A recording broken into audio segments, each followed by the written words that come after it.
मैं टिकट के लिए पैदा नहीं हुआ, मैं कांग्रेस के लिए पैदा हुआ। यह बात अगर कांग्रेस पार्टी समझेगी तो ठीक है, नहीं समझेगी जो हूं सो। मेरे माँ बाप ने मुझे डॉक्टर बनाया है और मेरी प्रसिद्धि है मेरे क्षेत्र में, तो मुझे नून रोटी की तो कोई कमी नहीं है। कांग्रेस पार्टी का भी लिटमस टेस्ट होने वाला है। यह अंतिम प्रयास होगा कांग्रेस पार्टी का कि वह अपने को बिहार में खड़ा कर रखना चाहती है, कि बिहार से अपने को नेस्त नाबूद करना चाहती है। मैं पूरे बिहार में जितनी सीटें कांग्रेस पार्टी लड़ने जा रही है, उसमें अगर कार्यकर्ताओं की उसने उपेक्षा की तो उसे प्रखंड अध्यक्ष भी नहीं मिलेंगे। यह मैं 42 वर्षों की राजनीति का एक अनुभवी व्यक्ति का महाराजगंज का मतदाता 2 भागों में बंट चुका है।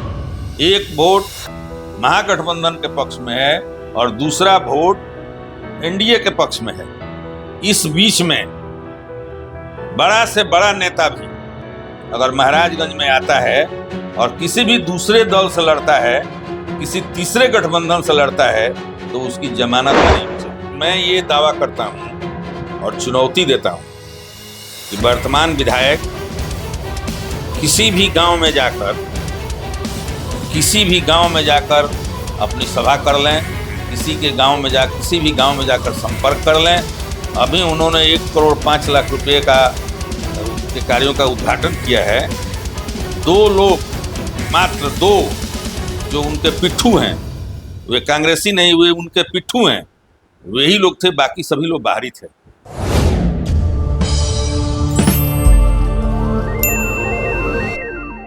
नमस्कार, द देसी अड्डा पर आपका स्वागत है। मैं हूं राकेश तिवारी।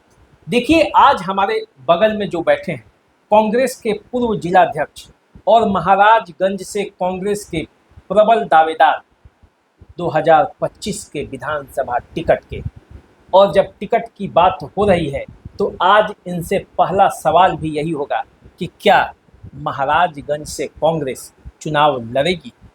निश्चित रूप से लड़ेगी। यह कांग्रेस की सिटिंग सीट है और आज माहौल कांग्रेस के पक्ष में है, जनता कांग्रेस के पक्ष में है और हमारे गठबंधन के किसी भी दल के पास मेरे जैसा सशक्त उम्मीदवार नहीं। देखिए, महाराजगंज को लेकर कई तरह की चर्चाएं हैं। चर्चा तो ये भी है कि कांग्रेस इस सीट को छोड़ देगी और दूसरे सीट पर विचार होगा। पूरे गठबंधन में अव्यवस्था फैल जाएगी, क्योंकि अगर एक सीट आप छोड़िएगा और दूसरी सीट लीजिएगा तो दूसरी सीट भी खाली नहीं है। अगर 243 सीट पर किसी पार्टी को लड़नी होती तो यह संभव था, लेकिन गठबंधन के दलों के बीच सीटों की बहुत कमी है और सभी सीटों पर उम्मीदवार विभिन्न दलों के अपने अपने तरह से अपनी सेटिंग कर चुके हैं और काम कर रहे हैं। वैसे में अगर आप किसी को पैराशूट से उतार दीजिएगा या किसी की सीट बदल दीजिएगा, क्षेत्र बदल दीजिएगा, तो आपके पक्ष में चुनाव परिणाम नहीं होंगे और तेजस्वी जी की सरकार बनते बनते चली जाएगी। नहीं तो देखिए, आप किस आधार पर दावा करते हैं कि मुझे ही टिकट मिलेगा, जबकि यहाँ से निवर्तमान विधायक भी हैं, कांग्रेस के कद्दावर नेता हैं विजय शंकर दुबे, तो सीट पर तो उनकी भी दावेदारी और कई कांग्रेसियों की है। तो आपके दावा का आधार क्या है? दावेदारी करने से कोई किसी को नहीं रोक सकता, लेकिन मैं ये दावा करता हूँ और चुनौती देता हूँ कि वर्तमान विधायक किसी भी गांव में जाकर अपनी सभा कर लें, किसी भी गांव में जाकर संपर्क कर लें। अभी उन्होंने 1 करोड़ 5 लाख रुपए के कार्यों का उद्घाटन किया है। 2 लोग, मात्र 2 जो उनके पिट्ठू हैं, वे कांग्रेसी नहीं हुए, उनके पिट्ठू हैं, वही लोग थे, बाकी सभी लोग बाहरी थे। अच्छा, तो आप बाहरी हो या भीतरी हो, मतलब इससे होता है कि चुनाव कैसे जीता जाता है। बाहरी भीतरी का क्या मामला? महाराजगंज में तो अक्सर बाहरी ही लोग आते हैं और जीत कर चले जाते हैं। महाराजगंज की जनता बिहार का नेतृत्व कर चुकी है और पिछले 2 चुनावों में जो झांसा महाराजगंज की जनता को मिला है और वह दोबारा किसी भी क्षेत्र से बाहर के प्रत्याशी को सहने के लिए तैयार नहीं है, भले ही वो अपना वोट नोटा में डाल दे। अच्छा देखिए भाई, यहाँ तो आरजेडी, वीआईपी और कांग्रेस तीनों में घमासान। महागठबंधन के अंदर महासर फुटौल है, क्योंकि वीआईपी के यहाँ नीतीश द्विवेदी दावेदार हैं। विशाल जायसवाल कहते हैं कि आरजेडी से उनका टिकट फाइनल हो चुका है। आपने अपना नाम लेकर कह दिया कि कांग्रेस के मेरी दावेदारी है, कांग्रेस से मुझे ही टिकट मिलेगा। आप कार्यकर्ताओं के बीच काम करते हैं, तो ऐसे में जब ये तीन तीन प्रत्याशी एक ही साथ उतरने के लिए तैयार हैं, तो गठबंधन का क्या होगा, महागठबंधन का क्या? यह तो बहुत अच्छी बात है कि सभी दलों के प्रत्याशी काम कर रहे हैं, कम या ज्यादा। तो कोई भी यह तो नहीं कहता है कि हम तेजस्वी जी को मुख्यमंत्री नहीं चाहते हैं, कोई यह तो नहीं कहता है कि हम महागठबंधन से बाहर चले जाएंगे, और यह भी कोई नहीं कहता है कि महागठबंधन का टिकट जिसको दे दिया जाएगा उसका हम विरोध करेंगे। तो इसमें परेशानी कहाँ है? परेशानी ये है कि जब टिकट मिल जाएगा किसी एक को, उसके बाद से परेशानी शुरू होगी। कोई दो जो है वो आप जानते हैं चुनावी समीकरण। यह आपके मन की उपज है, वास्तविकता इससे कोसों दूर है। और सबसे बड़ी बात है कि नीतीश द्विवेदी जी और विनोद जायसवाल जी हमारे सम्मानित कार्यकर्ता हैं, हमारे साथी देखिए, मेरी बात आप सुनिए। आप लोग अपने हिसाब से सेटिंग कर लेते हैं, नेता लोग अपने हिसाब से सेटिंग कर लेता है, पाला बदल लेता है, इधर चला जाता है, उधर चला जाता है। और यदि जनता का सवाल मैं आपसे कर रहा हूँ कि क्या होगा, क्या आप गारंटी लेते हैं कि नीतीश द्विवेदी निर्दलीय चुनाव नहीं लड़ेंगे यदि कांग्रेस ने आपको टिकट दे दिया तो? ये तो खुला चैलेंज है, खुला मैदान है। हमारे संविधान ने सबको खुली छूट दे रखी है, लेकिन महाराजगंज की जनता, महाराजगंज का मतदाता दो भागों में बंट चुका है। एक वोट महागठबंधन के पक्ष में है और दूसरा वोट एनडीए के पक्ष में है। इस बीच में बड़ा से बड़ा नेता भी अगर महाराजगंज में आता है और किसी भी दूसरे दल से लड़ता है, किसी तीसरे गठबंधन से लड़ता है, तो उसकी जमानत भी नहीं बचेगी।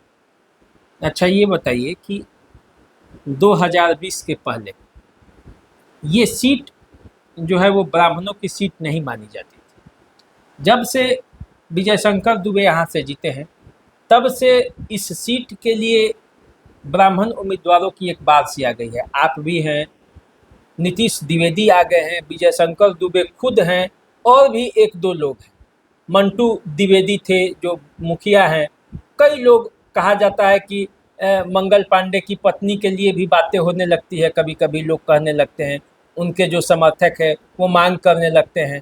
तो ऐसी स्थिति में ऐसा क्या परिवर्तन आया 2020 के बाद कि अचानक इतने ब्राह्मण जब कॉन्स्टिट्यूशन हुआ, परिसीमन जब हुआ, तो परिसीमन से पहले बसंतपुर विधानसभा क्षेत्र और महाराजगंज विधानसभा क्षेत्र हुआ करता था। और महाराजगंज जो उस समय का विधानसभा क्षेत्र था, उसमें ब्राह्मण मतदाताओं की संख्या कम थी, लेकिन अब जो समीकरण बन गया है उसमें ब्राह्मण मतदाताओं की संख्या 40,000 से ज़्यादा है, और किसी भी दूसरी जाति का मत 45,000 के नीचे ही है। तो वैसी स्थिति में, और दूसरी सबसे बड़ी बात है महागठबंधन के लिए कि महागठबंधन का जो बेस वोट है, जिसमें आप कहीं भी सेंधमारी नहीं कर सकते हैं, उसमें कोई भी उम्मीदवार हो जाए तो उसको वो वोट देगा। और जो ब्राह्मण मतदाता हैं वे बहुत हद तक भारतीय जनता पार्टी के समर्थक हैं, लेकिन लेकिन उसके साथ ही जाति का वोट उस जाति के उम्मीदवार को पहले मिलेगा, यह बात ब्राह्मण समाज समझ गया है। और यही कारण रहा कि बाहर के आए हुए विजय शंकर दुबे भी 15 दिन में चुनाव जीतकर चले गए। और मैं तो वहाँ का स्थानीय प्रत्याशी हूँ, वहाँ के लोगों के साथ मेरा उठना बैठना 365 दिनों का है, और 40-42 वर्षों की जो मेरी राजनीति है वह मैंने इन्हीं लोगों के बीच में किया है। उनके सुख दुख में मैं साथी रहा हूँ। तो मैं तो दावा करता हूँ कि जो एनडीए का भी जो कोर वोट है उसमें से भी मैं 20 से 25% तक अपने पक्ष में कर लूंगा, और ब्राह्मण मतदाता तो मुझे वोट 100% देंगे ही। अच्छा, अब एक बात बताइए, ये अंदर की बात है, ऊपर बात हो गई है ना टिकट के लिए? कांग्रेस पार्टी में ऊपर नीचे बात नहीं होती है। कांग्रेस पार्टी का जो रणनीति है और समय से बदली हुई है। और देखिए, कांग्रेस पार्टी भी यह समझ चुकी है, कांग्रेस नेतृत्व भी यह समझ गया है कि कांग्रेस पार्टी का भी लिटमस टेस्ट होने वाला है। यह अंतिम प्रयास होगा कांग्रेस पार्टी का कि वह अपने को बिहार में खड़ा कर रखना चाहती है, कि बिहार से अपने को नेस्त नाबूद करना चाहती है। मैं केवल महाराजगंज की बात नहीं करता, मैं पूरे बिहार में जितनी सीटें कांग्रेस पार्टी लड़ने जा रही है, उसमें अगर कार्यकर्ताओं की उसने उपेक्षा की तो उसे प्रखंड अध्यक्ष भी नहीं मिलेंगे। यह मैं 42 वर्षों की राजनीति का एक अनुभवी व्यक्ति कह रहा हूं। अब यही जब आप कहेंगे तो आपके टिकट पर प्रश्न चिन्ह लगेगा, क्योंकि देखिए, मैं टिकट के लिए पैदा नहीं हुआ हूं, मैं कांग्रेस के लिए पैदा हुआ हूं। यह बात अगर कांग्रेस पार्टी समझेगी तो ठीक है, नहीं समझेगी तो जो हूं सो हूं। मेरे माँ बाप ने मुझे डॉक्टर बनाया है और मेरी प्रसिद्धि है मेरे क्षेत्र में, तो मुझे नून रोटी की तो कोई कमी नहीं है। तो देखिए, ये विजय शंकर दुबे के खिलाफ न कहें, ये कहें कि अपने टिकट के लिए दावा ठोक रहे हैं विधु शेखर पांडे। तो दोनों के नाम तो है वह से ही शुरू होता है, लेकिन काम में कितना अंतर आएगा और इनके टिकट पर इनके जो आला कमान है वो कितना विश्वास करेंगे, इनको टिकट मिल पाएगा नहीं मिल पाएगा, ये आने वाले समय में पता चलेगा जब कांग्रेस अपने प्रत्याशी की टिकट की घोषणा करेगी। ये सीट कांग्रेस के पाले में रहता है या नहीं रहता है, ये भी देखना है, और यदि रहता है तो टिकट किसको मिलता है। दावेदार कई हैं, एक अनार और 100 बीमार वाली स्थिति है। वैसी स्थिति में महाराजगंज के किस्मत में किसके लिए टिकट रखा हुआ है, ये देखना बाकी है। तो चलिए, आप हमारे साथ बने रहिए, देखते रहिए द देसी अड्डा। चैनल को सब्सक्राइब कर लीजिए, यदि आप हमें फेसबुक पर देख रहे हैं तो फॉलो कर लीजिए। आप अपना प्यार दुलार इसी तरह दीजिए जैसा देते रहे हैं, क्योंकि आप जब हमसे मिलते हैं तो हमारा और आपका रिश्ता मजबूत होता है। नमस्कार।